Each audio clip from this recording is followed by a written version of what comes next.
I watched it unfold from the far corner of the boardroom at Horizon Ventures, our fintech firm tucked into the glass towers of downtown Chicago. The kind of moment that knots your stomach even if it's not your career on the line. Marcus Vail, barely 2 weeks into his role as CEO, strutted in like he owned the skyline, puffed up with fresh power. He slid the access report across the mahogany table toward Ethan Caldwell as if it were nothing more than a minor expense report. "Your board privileges are no longer required," Marcus said. Voice clipped. Sugarless. The tone of someone who'd already written the ending. No discussion. No courtesy. Just cold corporate finality that screamed, "You're obsolete." Ethan didn't argue. He didn't deliver a speech or slam his fist. He simply looked at the badge, then at Marcus, and gave a single slow nod, like a man hearing tomorrow's forecast would bring rain. The room went dead silent. No coughs. No shifting papers. No nervous breaths. Ethan stood, straight in the cuff of that same herringbone jacket he'd worn for years. The fabric worn soft at the elbows like old armor from a steadier era. He walked out without a word. I stayed seated but followed him in my mind down the hallway. That invisible pull when your instincts scream that this exit means more than it appears. At his desk, he opened the stubborn top right drawer, the one that always jammed. Everyone knew about it. Ethan never fixed it. "Sticking points remind you to stay honest," he used to say quietly. He reached inside, withdrew a thick manila envelope sealed with a brass clasp, studied it for a long moment, then tucked it under his arm. Everything else, notes, reports, the fountain pen gifted by the founder years earlier, stayed behind. He left as quietly as he'd lived. By the time Marcus swaggered into the next investor briefing clutching an espresso martini and flashing that practiced grin, the shift had already begun. You could feel the air change. Heavier. Uncertain. Cutting Ethan wasn't just removing a name from the roster. It was severing roots. Marcus preached agility, reinvention, next-gen leadership. A few people clapped. I felt sick. Marcus never grasped that Ethan wasn't just another director. He was the quiet spine who sat through 90% of meetings in silence, then dropped one sentence that rerouted millions. I once saw him end a 9-figure deal with little more than a thoughtful shrug. No grandstanding. Just deep understanding, which made him dangerous to every new executive chasing disruption as a personal brand. That afternoon, I slipped into his empty office. The chair was slightly pulled out. Lights still on. The air carrying faint traces of pencil shavings and dry erase ink. Quiet authority lingered. The drawer gap where the envelope had been looked accusing. I didn't know its contents yet, but a chill ran down my spine. It wasn't a farewell note. It felt like a fuse quietly burning. Marcus wasted no time. Within days, the LinkedIn page transformed from clean navy branding to neon gradients and emoji explosions. We weren't optimizing operations anymore. We were reimagining scalable excellence through synergistic disruption. A press release quoted Marcus using synergistically 3 times in one paragraph. Photographers appeared, his old college buddies snapping shots of Marcus in the break room like a tech prophet. Interns became culture ambassadors. He pushed reaction videos during earnings season. The market craves relatability, he insisted, as if charisma could fix our operational debt. Nobody spoke out loud, but the tension built.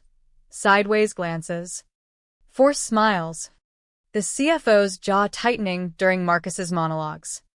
It wasn't evolution. It was performance art erasing history for hashtags. Ethan stayed silent because he was gone. But he watched. I spotted him once in the parking garage after hours. Engine off, windows down, staring at the building like it had broken a promise. I wanted to approach, but words failed me. Then the cracks appeared. Compliance emails from the bank carried unusually careful language. Payment delays surfaced. An insurance contact requested updated leadership guarantees. Marcus dismissed it as growth friction, sipping from a custom hydro flask labeled NextGen. But it was the system starting to wheeze. Somewhere, Ethan opened his phone and quietly updated a contact labeled simply, Martin, BRC risk. No call yet. Just preparation. He never rushed. He planted seeds and waited. The envelope weighed on me. Marcus had dismissed a man who saved us once without fanfare. He thought he'd trimmed dead weight. Instead, he'd cut the artery. 16 months earlier, Horizon Ventures had been bleeding internally despite polished press releases about strategic pivots. Payroll loomed 3 weeks away from missing. We were days from breaching covenants that would cascade into disaster. Vendors tightened terms. A key investor walked. The previous CFO resigned citing health reasons after calling the mess manageable instability. Panic gripped everyone except Ethan. He requested one folder, took 2 off-site meetings, and returned with a single envelope left on the founder's desk with a yellow note. Resolved. Let's not repeat. What almost no one knew, except the general counsel and one senior banker, was what that envelope contained: a side agreement with BRC Bank, our longtime bridge lender. When no one else would back us. When founder shares were over-leveraged and the board exposed. Ethan had signed a personal guarantee for $520 million. It wasn't unconditional. Buried in the continuity terms on page 37. Paragraph 2. Guarantor's obligation remains contingent upon their ongoing service as a voting board member with full access and fiduciary authority. 33 precise words anchoring the entire restructure. Ethan never sought credit. No bonus. No mention in recap decks. He simply returned to proofreading minutes with his red pen. Quiet pride. Private fires extinguished without spectacle. The agreement stayed active, enforceable, but hidden. The original sat in BRC's vault. The duplicate lived in Ethan's personal files, likely inside that envelope he carried out. Marcus and his new team had zero awareness. It wasn't in standard packets. Ethan hadn't viewed it as leverage originally, just duty. But now, with his removal, the clause activated silently. By week 5 of Marcus's transformation, small wobbles appeared. Accounts payable noted 3-day lags on vendor wires. Treasury reported tighter bank auto clearance without explanation. Compliance received odd pings about key person disclosures.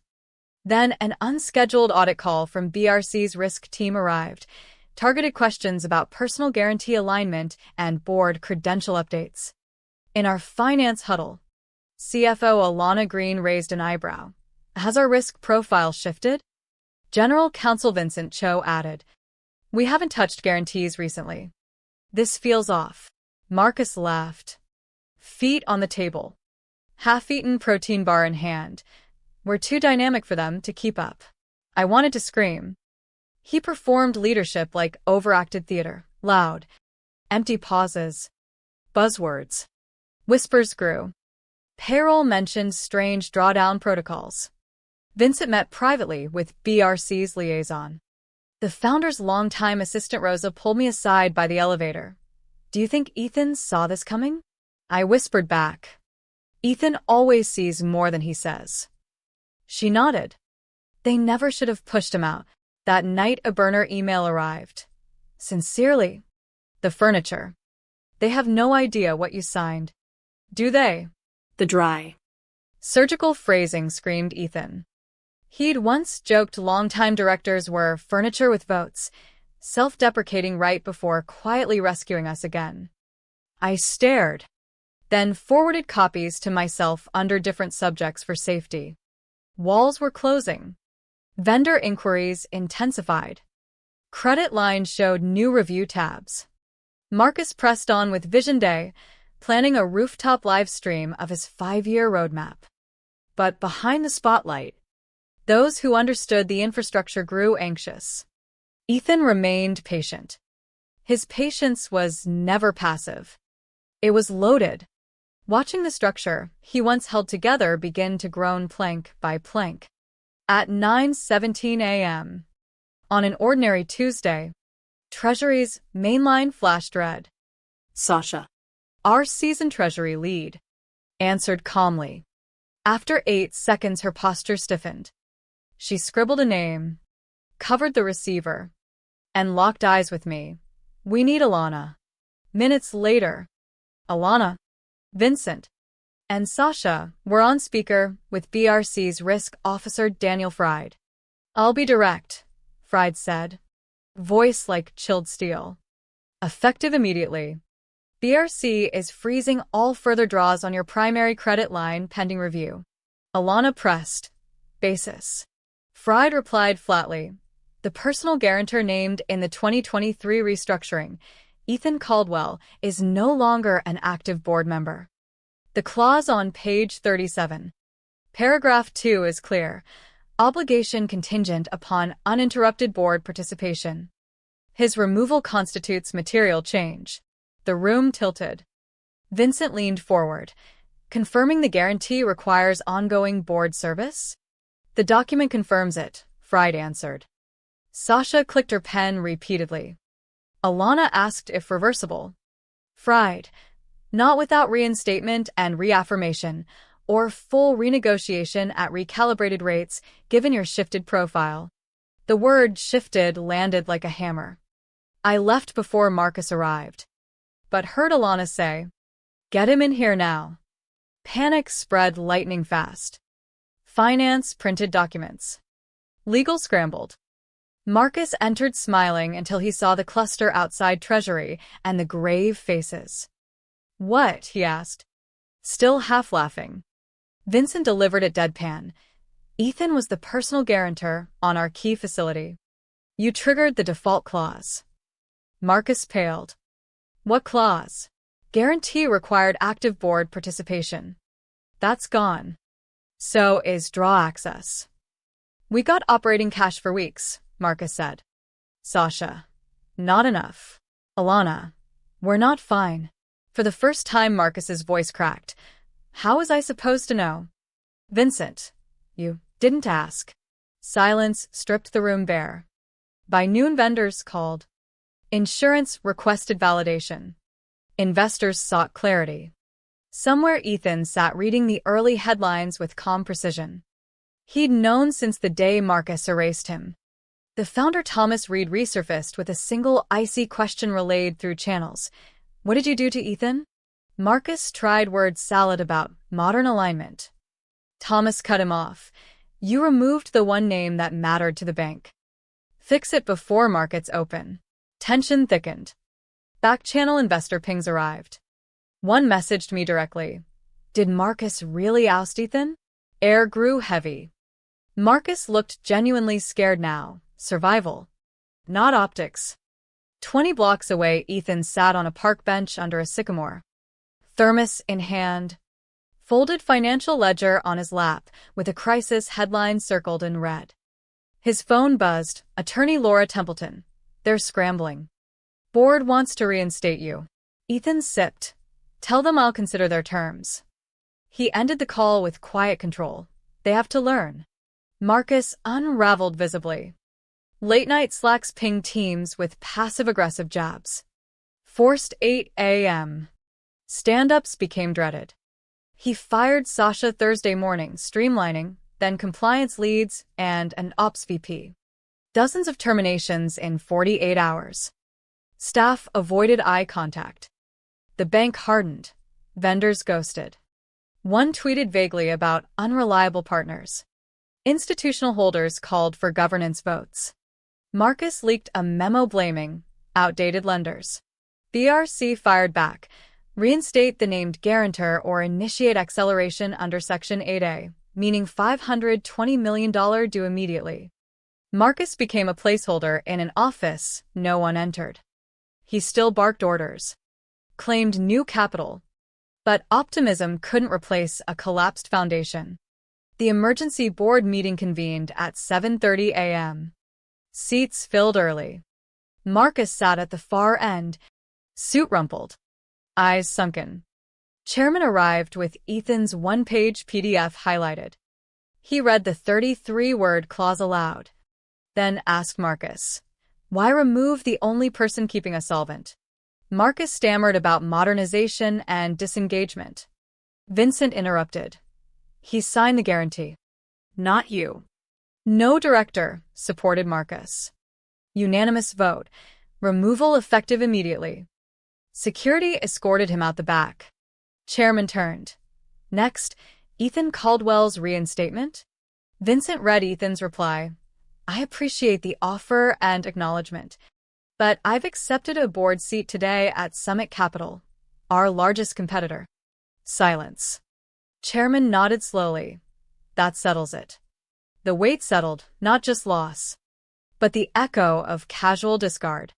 Ethan had never craved recognition. He needed one thing: to be heard before dismissal. When ignored, the document spoke. Far away in a quiet office without glass walls or spotlights, Ethan folded his phone, sipped coffee, and glanced out the window with peace. He turned back to his notes. A private final thought: I never needed the badge. Only the silence that followed. Systems fail quietly, one ignored clause at a time. The question lingers: how often do we mistake quiet competence for irrelevance until the cost becomes undeniable?